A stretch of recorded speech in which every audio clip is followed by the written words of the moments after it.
Federal policy has always had tremendous power to shape the future.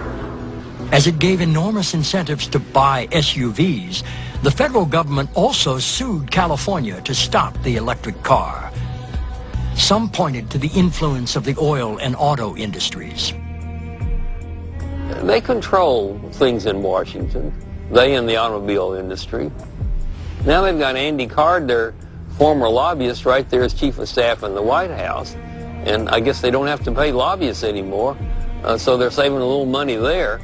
Andrew Card was chief of staff when the Bush administration joined the suit against California. Card had also been president and CEO of the American Automobile Manufacturers Association during its campaign to kill California's electric car mandate.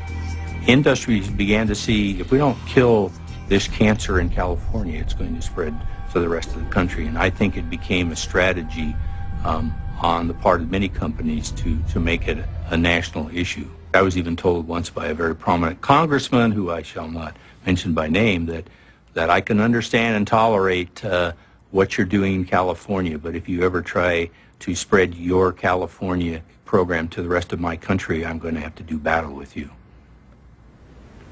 Sometimes I listen to the energy debate, and I think I'm watching an old movie that was made back in the 70s, because the discussion is exactly the same as it was 30 years ago.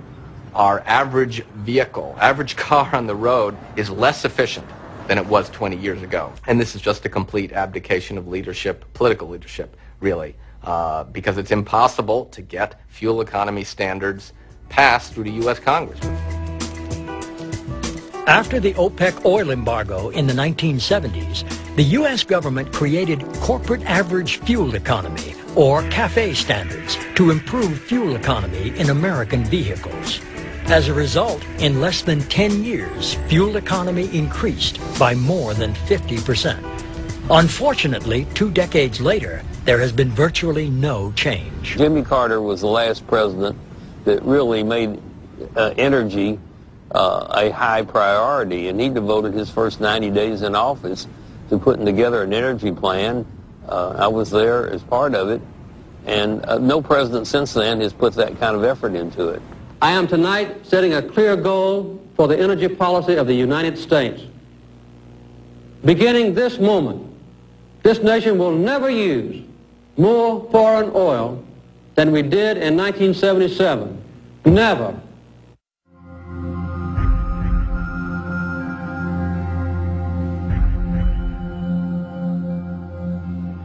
There was just a radical change when Ronald Reagan came in and took down the solar panels off the White House roof that Jimmy had put up and essentially declared war on the sun. I put a freeze on pending regulations and set up a task force under Vice President Bush to review regulations with an eye toward getting rid of as many as possible. I have decontrolled oil, which should result in more domestic production and less dependence on foreign oil. When Reagan came in, he was not a supporter of fuel economy, of conservation, of renewables. And in the mid-1980s, he basically stopped any improvements in fuel economy standards for cars. And then in 1985, the price of oil collapsed. I would not lay all of the blame at Ronald Reagan's feet by any means. I think he had his share of responsibility, but so did the Saudis, who made the very calculating decision to drop the price of oil dramatically, principally to ensure that none of these alternative fuels and energy-saving measures really produced the desired results. So they kept the junkie hooked up, in other words. And as a result, we are today still addicted to oil. When Clinton came in, and I worked for Clinton, we were definitely quite interested in trying to come up with alternatives and improve the fuel economy of the fleet. Politically, it was still very unattractive. The automobile lobby was quite powerful then, so the administration kind of made a bargain with the automobile companies, this partnership for a new generation of vehicles, where we would develop hybrid vehicles, a combination of a gasoline engine and an electric drivetrain. In return, we wouldn't really pursue fuel economy standards. I never met a 5-year-old kid like this in my life, and when I shook hands with him, he said, "I'm glad to meet you, Mr. President. I want you to make a car that runs on electricity and doesn't pollute the air." But I was so impressed, I went to get Al Gore, and I introduced him to this 5-year-old boy, and he said, "Hello, Mr. Vice President. I intend to spend my life working on this," and he said, "I am going to help you develop an electric car that has no pollution." And Al Gore says, "That means we're going to be partners." He said, "Yes, I guess so, but you don't understand. I'm going to spend my whole life on this."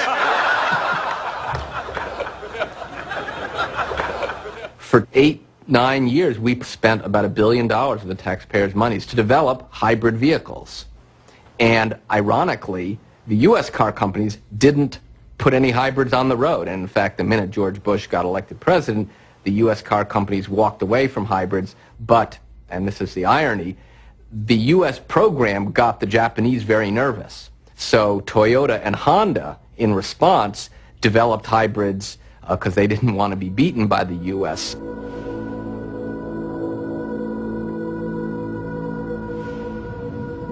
Now they lure people into thinking they're doing something by their sweet talk, but I remember way back yonder they used to have this joke, and it's not a joke anymore. We're giving the environmentalists the music and the industry the action. The second step toward making America less dependent on foreign oil is to produce and refine more crude oil here at home in environmentally sensitive ways. By far the most promising site for oil in America is the Arctic National Wildlife Refuge in Alaska.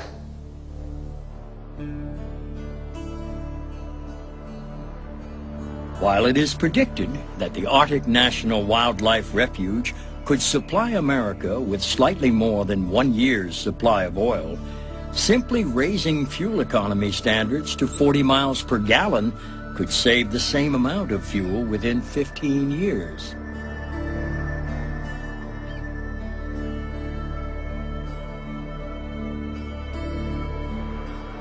The oil industry and the automobile companies are resistant to change. The American people need to be reminded that it took a law to get seatbelts in the cars.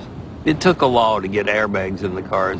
It took a law to get the mileage up from 12 to 20 miles per gallon. It took a law to get catalytic converters to control the pollution. And I think clean cars are too important to be left to the automobile industry.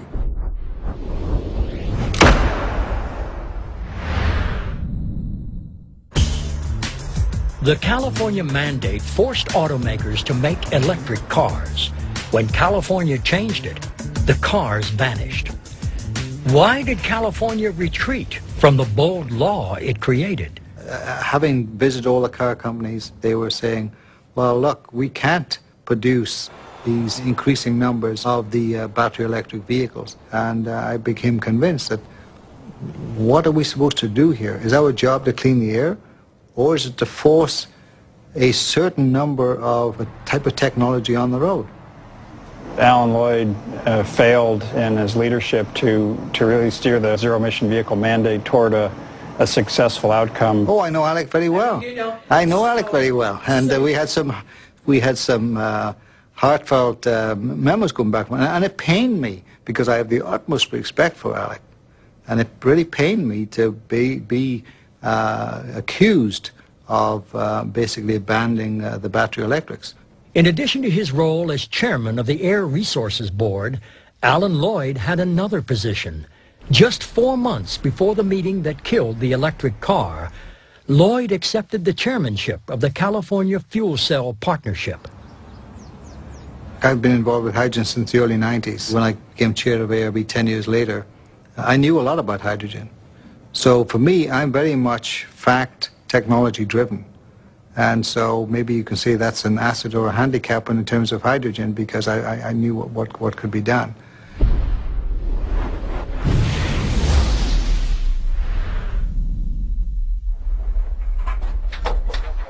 Excuse me here, I want to watch my little baby get off here. Car makers convinced California that the facts supported the development of hydrogen fuel cell vehicles.